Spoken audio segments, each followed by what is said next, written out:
En effet, près de Grimsby, en Angleterre, qu'était retrouvé par des plongeurs normands et anglais, le Quevilly, un pétrolier à voile, coulé en 1939, l'Odyssée du Quevilly.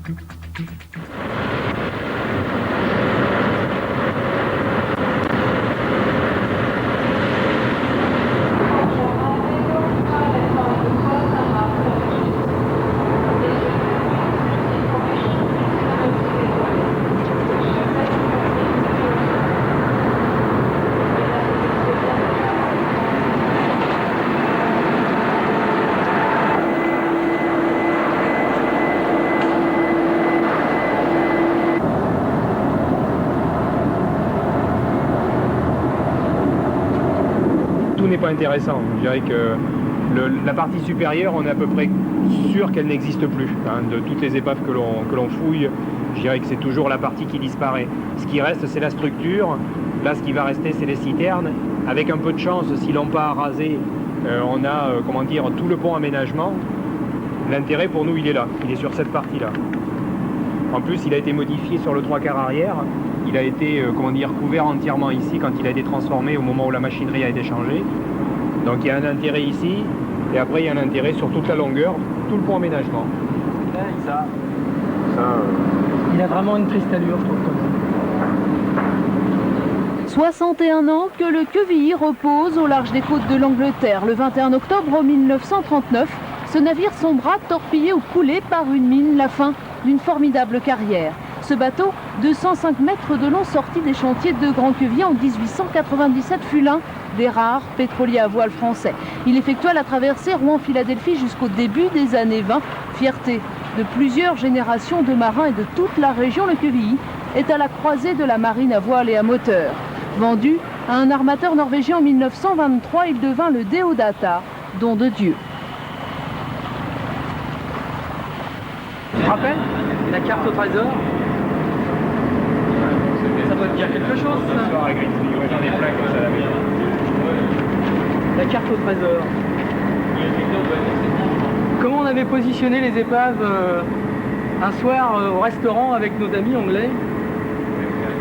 On avait échangé les épaves françaises et les épaves anglaises. Il faut comprendre ici Deodata, hein, mais bon, c'est pas très clair. Donc on va la compléter cette carte.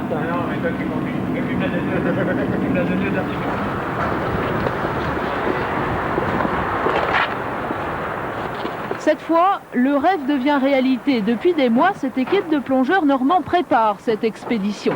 Ce jour-là, c'est l'aboutissement de longues recherches menées avec les Anglais. Ensemble, ils ont localisé une épave. Ces plongeurs ont maintenant 3 jours pour l'identifier et s'assurer qu'il s'agit bien du Quevilly Deodata. Here we go. Right. And again. That's good. We will be careful. Yeah. I will position the boat so you are all protected. So. Okay. Yeah. Excuse me. First aid medical. You have Oxygène. oxygen. O2. No. No. No. Okay. Okay. Alors pas de conneries les gars. Ok. Mais c'est important ça. Les paliers, oui, s'il y en a, si on peut les éviter sur un fond de 20 mètres. Dans la courbe et rien dans la courbe. Ok. C'est sympa. C'est sympa. J'ai vu comment était chargé avec la remorque.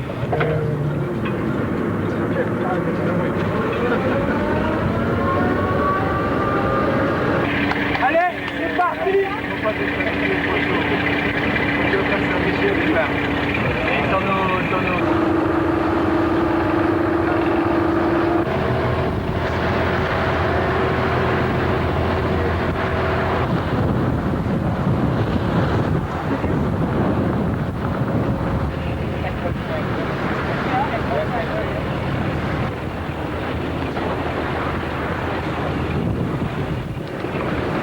Une journée de navigation à bord du Yarmouth Seaman, direction le sud-est, à 40 milles de Grimsby. C'est là, en mer du Nord, que les plongeurs vont travailler durant 3 jours.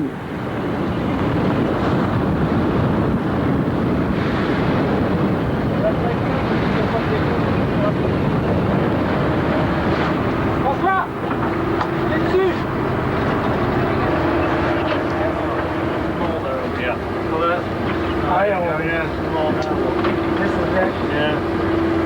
Yeah, so south, quite a lot of it.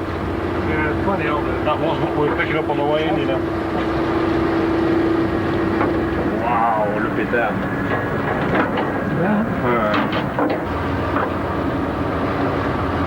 Tiens, regarde les échelles. C'est des échelles. Ah oui, regarde. La cloche. 60, regarde. Oh la cloche. Mais non, les échelles. Arrête un peu.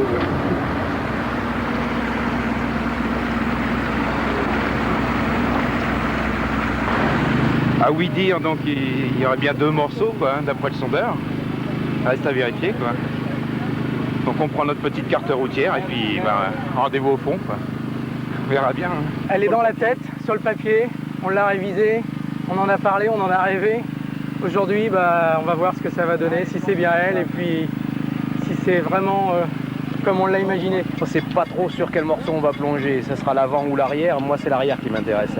Maintenant si c'est lui qui est détruit, on cherchera ailleurs. Mais les plus gros enseignements qu'on pourra tirer, ça sera sur l'arrière. L'arrière c'est la barre, c'est la boussole, c'est toutes les plaques d'inscription, c'est le nom réinscrit, c'est tout un tas de choses, je dirais, qui peuvent nous permettre d'affirmer dès la première plongée qu'on est bien sur le Déodata.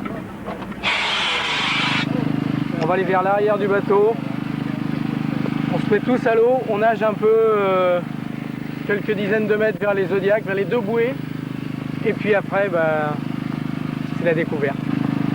Ok, go! Allez hop!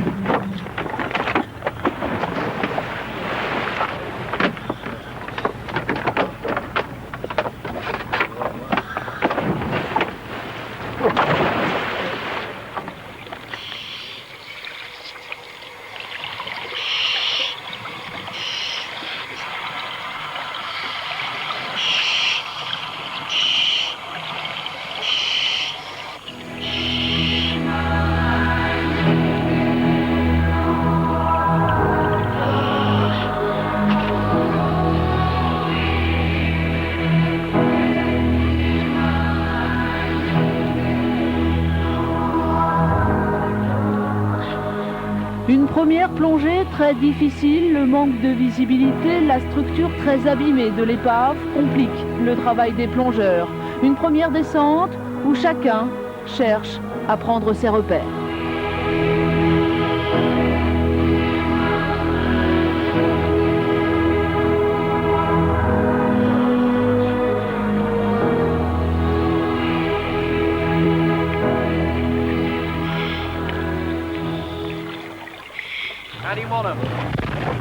Ça a été, François?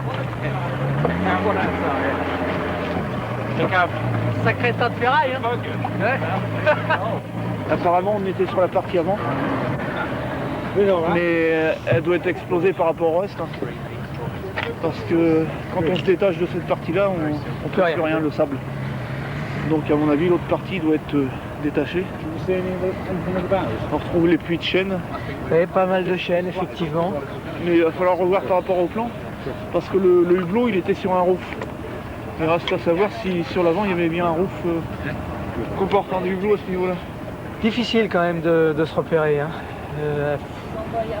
Oui, effectivement, la visibilité qui est pas bonne. Assez explosée, ouais. La chaîne, rien de significatif de toute façon.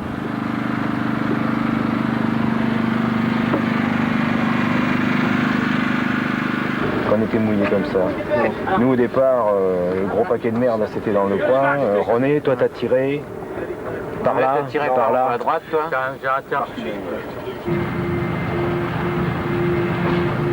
C'est le deuxième voyage.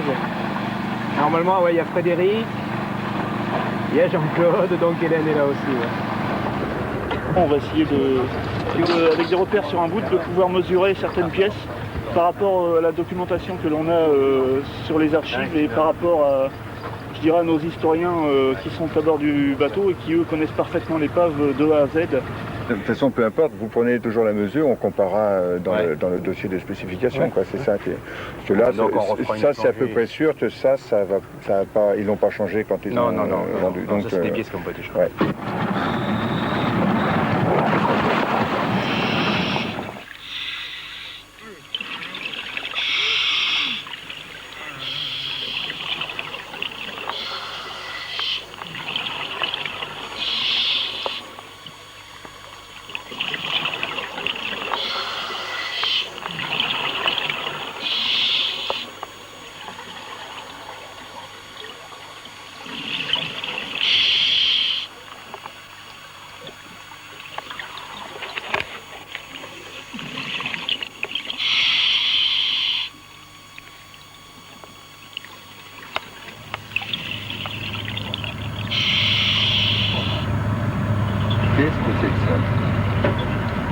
2 demi-lunes, tu vois. 2 demi-lunes.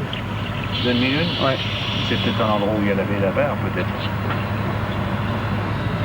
Ah, c'est ça, alors oui, effectivement, parce que ça C'est l'emplacement correspond où il y avait tout le système de mécanisme pour la barre. ça correspond à l'écartement ouais. pour mettre la barre, la positionner, effectivement. Ouais.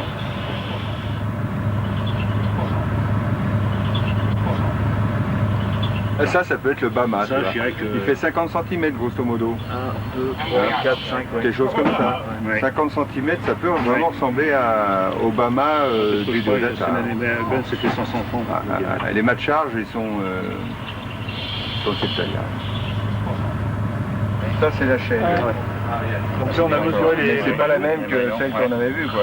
Normalement, c'est la chaîne d'encre, celle-là. C'est la grosse. Il faut chercher à se faire une idée En fonction des morceaux sur les deux éléments, arriver à... Oh, elle est complètement éclatée. Ah oui, elle est complètement incroyable, incroyable Ça, c'est- d'avoir éclaté à ce point-là. De toute façon, on ne saura jamais maintenant s'il a été tortillé ou miné. Oh, parce ça, que là, ça, c'est impossible. C'est hors de question. Déjà, le fait que ce soit rifté, c'est une présomption très forte. La taille. Ah oui, d'accord. Bastingac, là. Ah, ça, c'est Ça, c'est bien, ça. 3 morceaux. Ah oui, Ouais. effectivement. Ah, là, c'est bien, ça. Par rapport à ce qu'on a vu, on n'est pas sur le même... Pas sur le même morceau, ça c'est clair. Il résiste autant, par contre, celui-là. Ouais, c'est